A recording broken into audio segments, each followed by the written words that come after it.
Yo broski, uyu ni P1 promoter, hii ni Truth TV Rwanda. Kora subscribe tujye tubana gatanu ku kandi.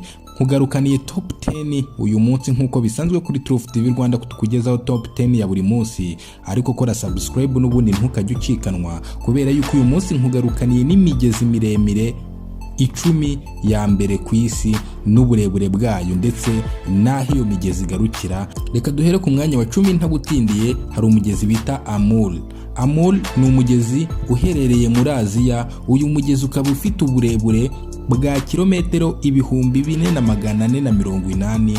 Uyu mugezi kandi ukaba umenera mu nyanja bita Okhotsk ni inyanja iri muri Aziya, ariko by'umwihariko uyu mugezi ukaba uca mu Burusiya, mu Bushinwa no muri Mongolia.